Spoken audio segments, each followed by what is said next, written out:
All right, here we are with another episode of Coffee with the Founder. I got my coffee cup here. I got my coffee drink.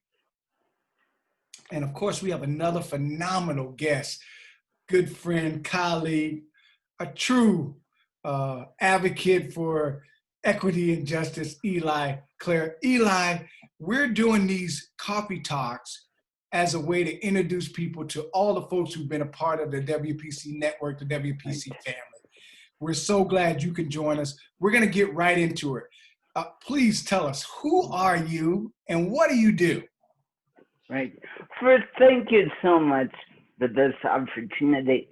The short way to describe what I do is I am a queer, white, anti-racist, disabled, rabble-rouser, social justice educator and writer for the last 35 years.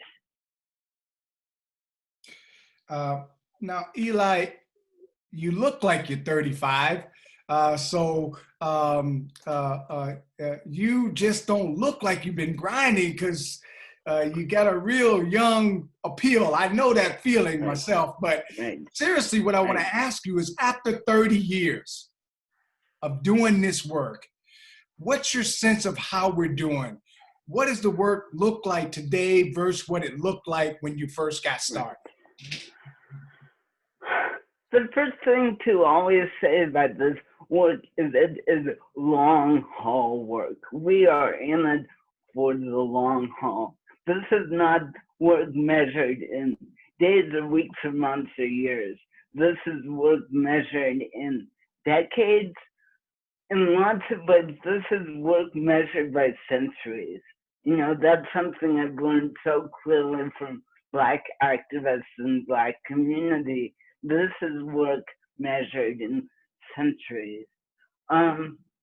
Where we are today versus where we were in the early 80s when I started activist work, you know, that's a tough question. In some ways, we've made really distinct changes, and in other ways, we are still slogging through the same old.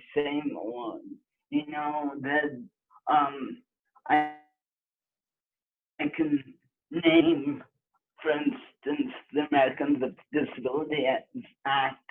I can name the growth of disability justice led mostly by BIPOC, disabled, queer, and trans activists, and all of those measure real progress that has made real change in people's lives. And then I can look at where we are with, say, voter rights. I can look at where we are with immigration, and it so looks similar to where it looked 30 years ago. And so this is just long haul work where we take our victories where we get them, and we keep pushing, we keep saying no to what's wrong, and we keep dreaming about the world we want to live in. So, Eli, can you tell us how you got started? I mean, what really inspired you to begin to do the work you're doing? And also, what keeps you going? I mean, if we got many more years ahead of us, and it can be frustrating and challenging, I mean, what keeps giving you the energy and gas needed in your tank to keep going? Yep. So where I started was in two places. The first place is I started writing when I was 15 years old. I took that miraculous high school class that changed my life. I started writing poetry when I was just 15 years old, and I learned that one of the ways I make sense of the world is through writing. And then as I started to become an activist in my very late teens and early 20s, it became clear that the role of art in changing the world is big. Like, we need art to be able to change the world. So it was becoming a writer. It was learning that art and activism were really connected. And then when I was 22, I went on a cross-country peace walk. We walked from Los Angeles to Washington, D.C. in 1986, 400 of us walking for global nuclear disarmament. Now, on that walk, I discovered that my passion was to be a poet embedded in social justice movements and writing about those movements in a way that sustained people inside the movement and urged people outside of the movement to get involved. So that's those three things that would got me started in this work that's now become my life's work. What keeps me going today is community relationships, being able to laugh and dance and protest and strategize and take care of each other, find all the brilliant interdependent ways we can survive. Being in community is what keeps me going. Yeah.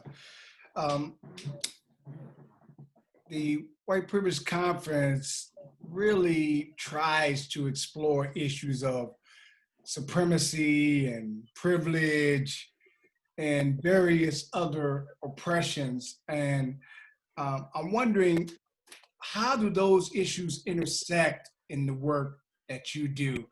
Because sometimes people do social justice work and it may be absent of white supremacy, right, white privilege, right, and other forms of oppression. Right. So can you talk a little bit about how your work interconnects, intersects with those aspects as well? Yeah.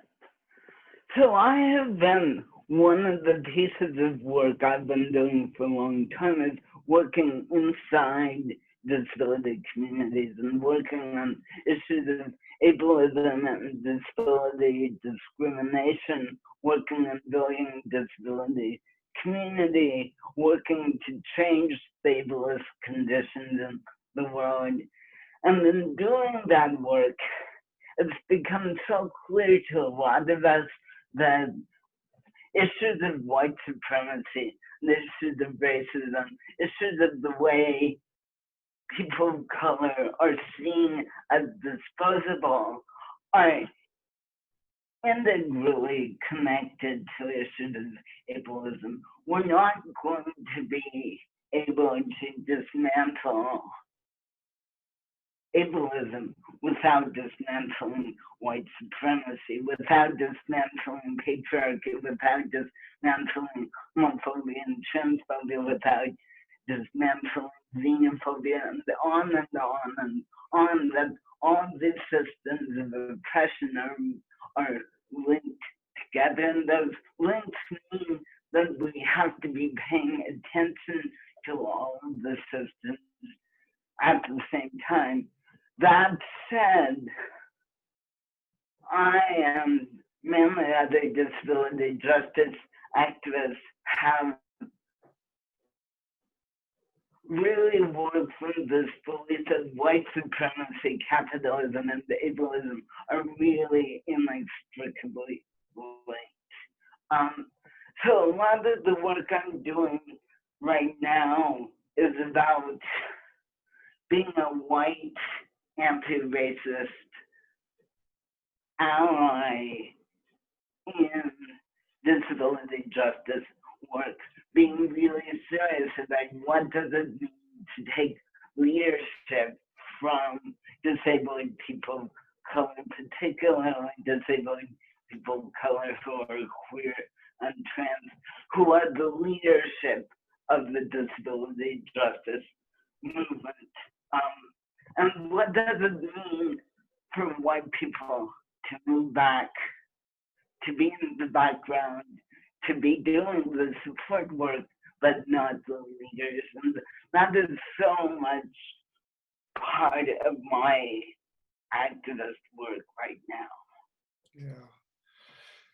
So, in your work, in your experience in doing the work, can you talk about young people and what's your advice to parents, educators working with young people, and how to introduce them to disability, justice, ableism in a way that's not oppressive, but supportive? Right. Right. You know, that's connected to what you had said to me 10 minutes ago about how I don't look like I've been doing this work for 35 years. So I'm 56 years old, and I'm beginning to enter that period of my life where my job is to move out of the way and to create the conditions for young people to move up, and into leadership, to move into new ideas, to have that incredible mix of figuring out new stuff while also being grounded in what's happened before. And the question is how to get young people into social justice work, into disability justice, into racial justice, into anti-poverty and anti-capitalist work, into immigration justice work, into climate justice work. It's such a big question, right? It's such a big question. How do we get not just young people, but everyone interested in participating in this work? Because we need everyone doing this work right now. And I think one of the answers is about art. I have my good friend and comrade Cyrus Marcus Ware, who's a Black, disabled, queer artist and activist in Toronto, talks about we need to make the revolution appealing to people.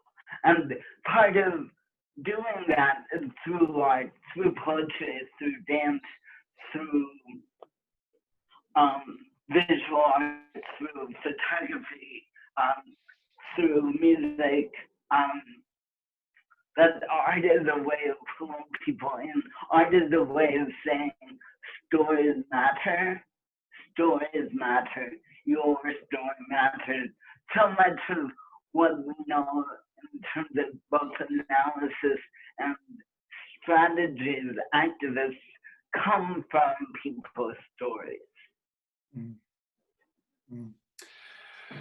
I want to ask you about your brilliant Imperfection book, and really what brought about that title and what you were trying to or are hoping to accomplish with that text.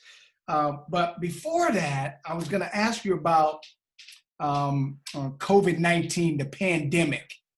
Yep. I feel like sometimes silence or quiet time is when an artist really goes to work, when they start to reflect and introspect. And I was wondering what has come up for you? What have you been thinking about? What have you been reflecting on during quarantine? What has quarantine taught you about you as you've kind of spent some time shelter in place and having to kind of think about the past, the present, and the future. Right. That's such a big question. You know, I started staying at home almost 10 weeks ago. But it feels like a decade. You know, time is really weird. A good friend of mine last week on a check-in call said, yeah, there's yesterday, there's today, and tomorrow, and there's tomorrow. That time has been reduced to yesterday, today, and tomorrow. So it feels like a long time that I've been doing this and we've been doing this. And during my method, I can stay at home. I'm not an essential worker, so I'm not going out into the world every day. I'm not a healthcare provider. I'm not a cashier. I'm not an ambulance driver. I'm not a garbage collector. You know, that there's so many people, particularly people of color and working class people, who have not had the privilege of time and have not had the privilege to pause here. So in answering the question, I want to acknowledge that there are lots of us who have not had a pause here, who have had actually the opposite. My partner is a therapist, is working remotely from home. This is not a time of pause in his work. This is a time of working with people in high crisis. But for me, as someone who has been able to take this as a time of pause, there's been a couple of things. One is, how do I calm my jangling nerves? How do I calm my worry enough to be creative? Because there's a place for art in the pandemic, not just a distraction, but as a place to remind us about our dreams, of reminding us of the whole wide world, of remembering that this is a potent time of dreaming as life as we've known it, human life as we've known it on the planet has slowed down, as capitalism has slowed down for the first time in I don't know how much time, and this provides a window for us to be like, what do we want next? What do we want next? Really, it is time. It is time. Wall Street is crashing. The cruise ships are docked. What do we want? It's a time where dreaming can be really powerful. So part of it has been like, how do I calm my jangling nerves down enough to provide some art in this time? Another piece of it is because I'm really connected with disabled people all over the United States and Canada, many of whom are at really high risk in this pandemic, partly because of the virus and partly because of the way medical systems see disabled people as disposable. And so when triage comes to triage our disabled people along with poor people, along with people of color, when triage comes to triage, are we going to get care?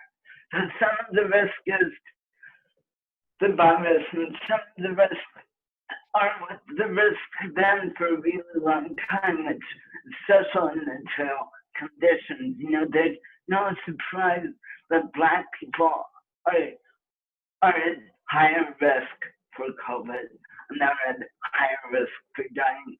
Those healthcare disparities have been there for a really long time. So another piece of my staying at home is looking to be part of mutual aid to make sure that people survive this, to be checking in with people, to be sharing resources, to be part of this really fierce time.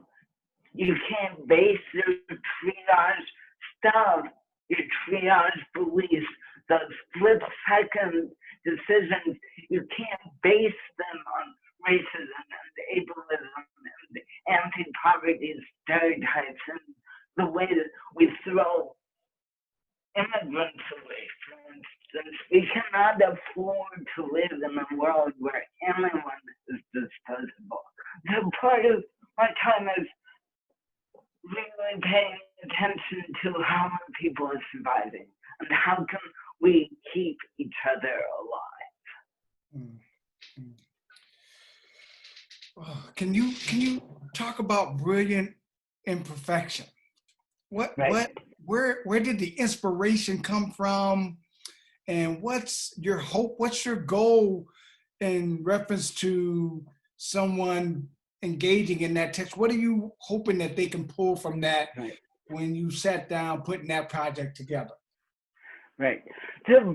So you're referencing my 2017 book entitled Brilliant Imperfection, Grappling with Queer. And just briefly for folks who might not know about the book is part memoir, part ranting and raving, and part thinking about queer as a medical process that sometimes saves people's lives and other times functions as social control. So queer both as a medical process and as an ideology.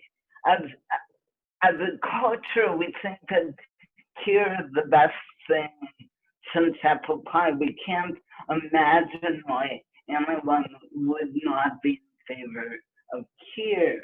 But in the disability community, some of us, not all of us by any means, some of us say, no, we don't want to be cured. We want human rights, we want civil rights, we want liberation, we want an end to ableism, racism, capitalism, and misogyny. But we don't want to be cured. Some of us can't imagine who we would be without our disabilities. And yet, others of us very much are like, to live my life, I need to be cured. And so I set out to write Growing Imperfection because I needed to explore what cure was, both as a medical process and a cultural ideology.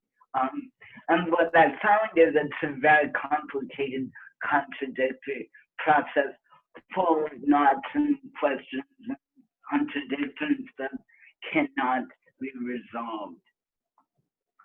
The title Brilliant Imperfection I learned in disability community, particularly from my close friend and comrade Sebastian Margaret. And brilliant imperfection refers to this really fierce, gritty, stubborn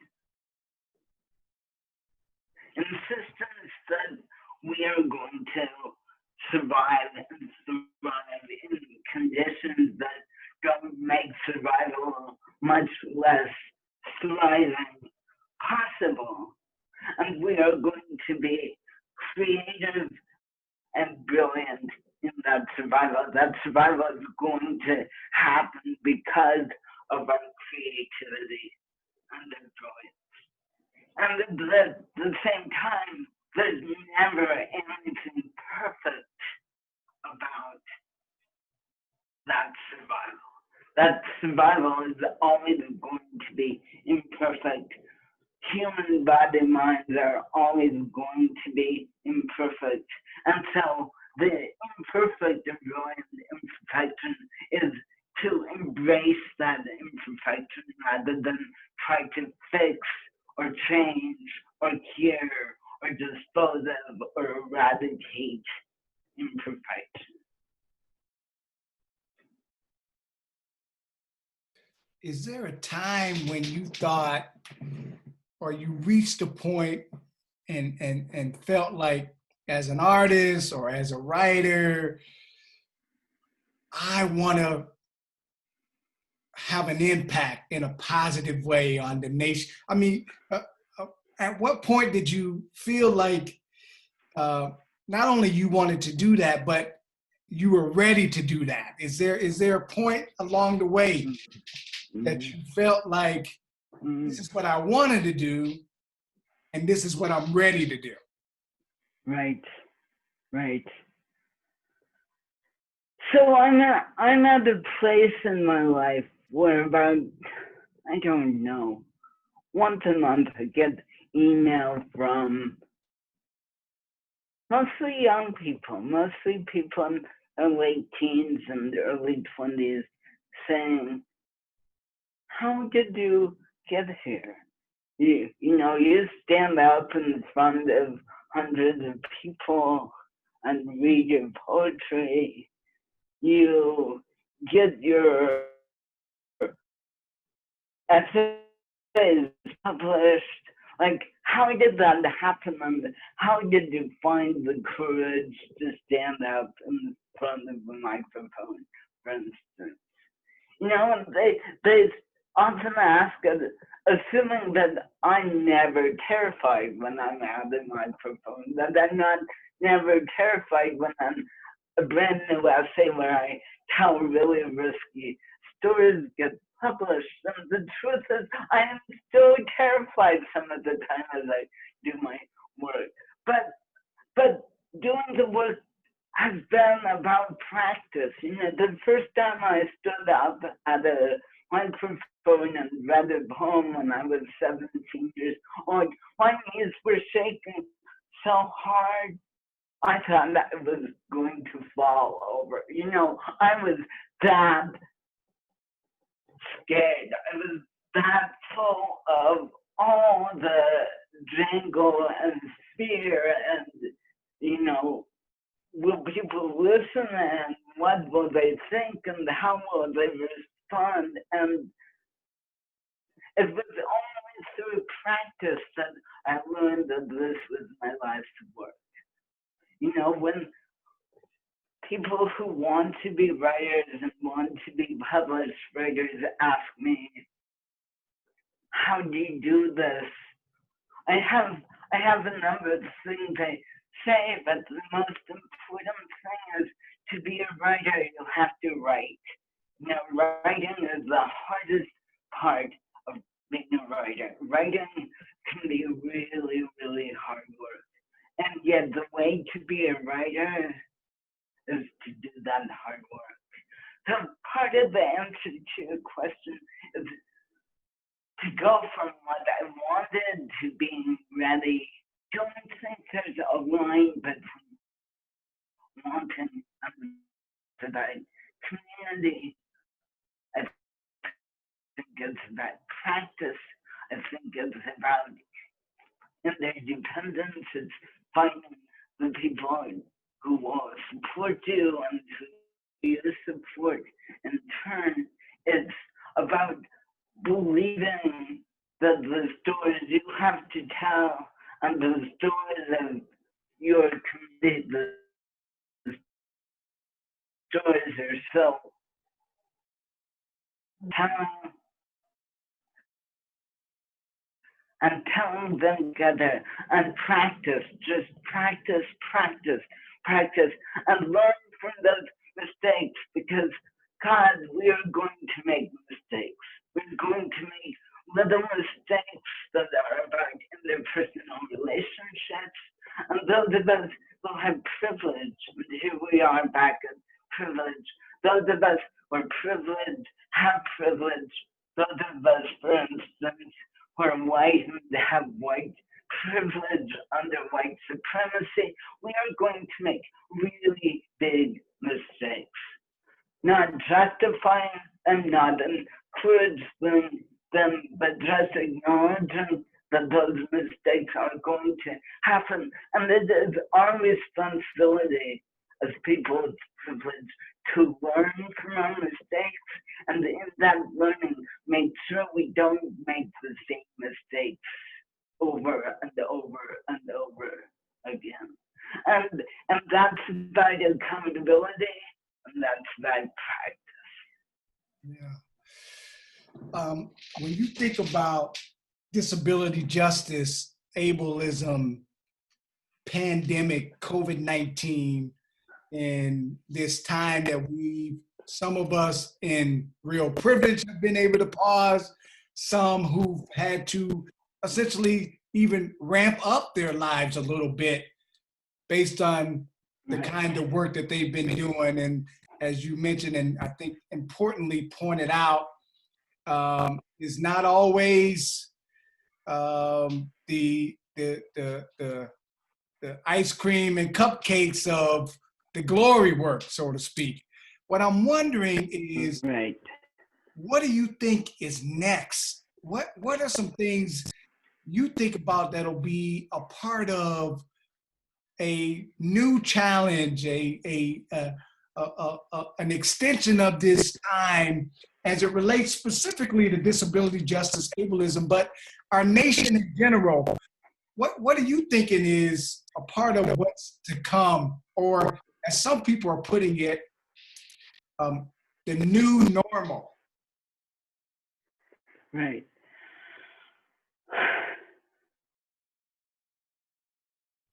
It's a big question. It's an important question, and it's a really hard question because we're all living with so much uncertainty, right? We're, 3 months, 4 months into this global pandemic, and there are so many uncertainties. So, but what do I envision in the future? As we move out of stay at home, whatever that looks like for each of us, I want us to remember, we had better remember that remote access works. We can do remote access. You know, disabled people have for the last 30 years, as long as remote access has really existed, we've said, can we get access remotely? Can we work from home? Can we study from home? When we're sick, when we're having a pain flare, can we be in class from our beds? And we've been told, oh no, that's not possible. You can't do that. That's being lazy. That's not real. No, we can't. That's impossible. That's too much. You're expecting too much. Go away. We don't care about you. You're in pain. Big deal. That's your problem. That is what we've been hearing.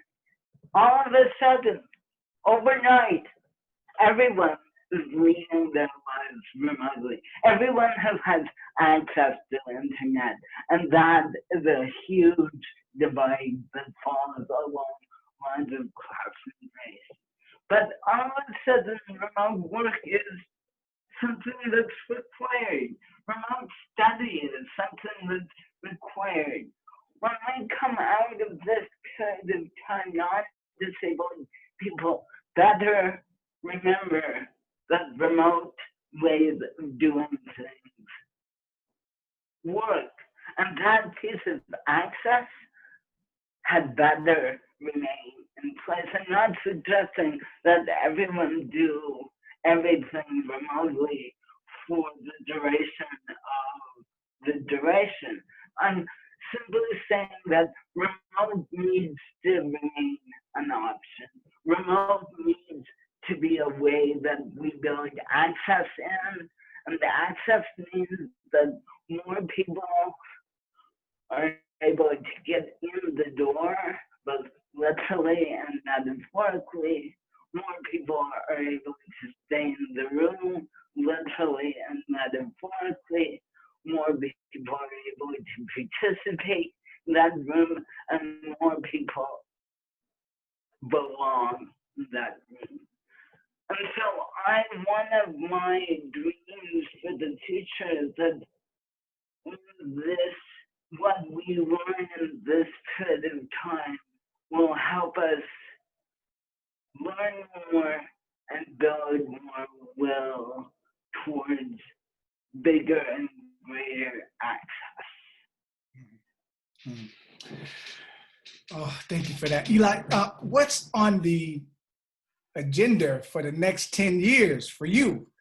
First, can you tell us how to find you and your work and the things you've been doing and planning to do? But can you or would you be willing to share what's on the horizon the next 10 years? Is there something you're excited about, something you're working on as an artist that you got cooking? What can we expect out of you over the next 10 years? You can expect, well, first you can find my work, find out more than you want to know about me and my work on my website, eliclaire.com. Not even trying to do a soft sell, it's just if you want to know more, go to eliclaire.com. What can you expect from me in the next 10 years?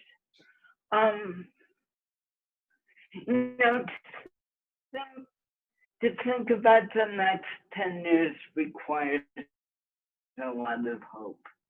Requires a lot of hope and trust.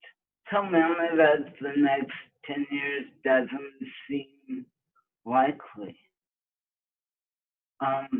So I want to acknowledge that this question about looking to the next 10 years, there's a lot of hope.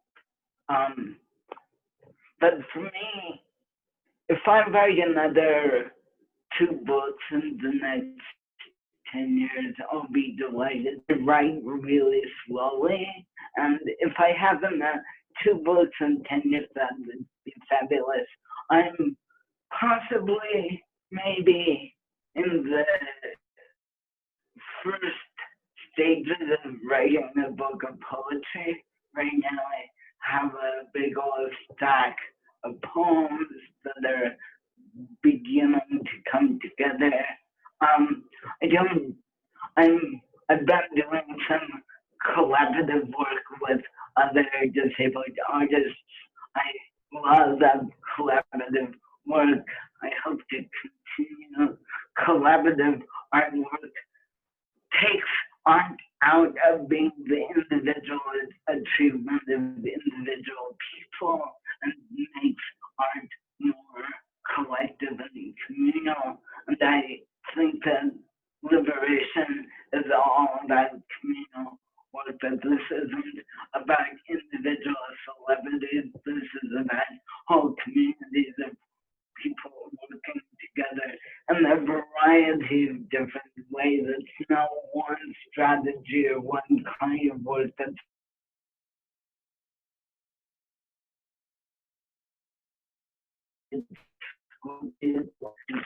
strategies and different kinds of work. So I hope to continue to collaborate. I hope in 10 years we're going to see a government in the United States that looks more like a democracy than it does right now. I hope we see borders that are more open. I hope we see prisons. I hope there are fewer people in institutions. I hope more of us have enough food every day. I hope we can find ways of keeping climate crisis low enough that we all survive.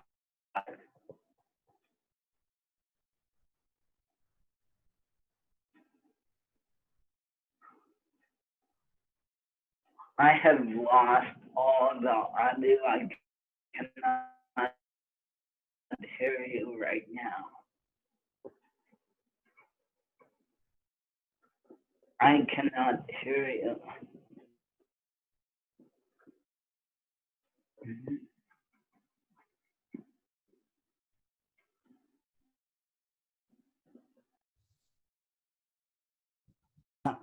I can't hear you. One last question. Wait, before I do that, one last question. We've been doing what I call my lightning round, which is I say something, you just tell me what you think in 15, 30 seconds. Okay? Okay. So let me just give you a few. How about Facebook? Connection. How about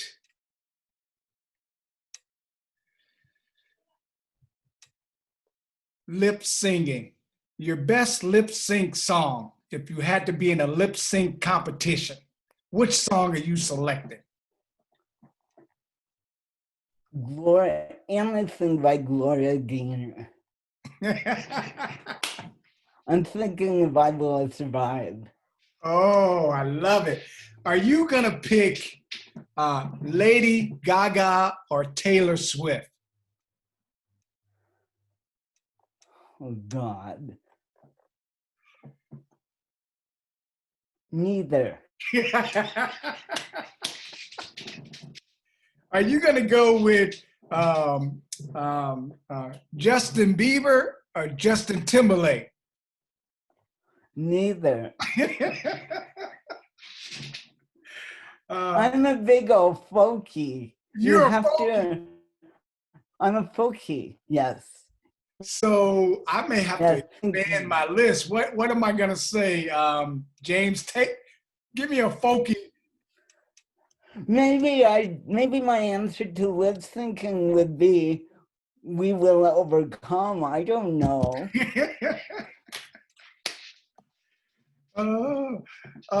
So what we've been asking people lastly is there a good show that you watched or a good book that you've read or anything that you've listened to during the pandemic that you may have discovered just because you had a little more extra time that you can add to our list? We're making a list of what to do, what we learned, watch, listen to during the pandemic. Is there anything you would add to our list? Right. Yes, I would add two things. I would add it's a book I've read before, but it's a book that I've so been reminded of, Octavia Butler's Parable of the Sower.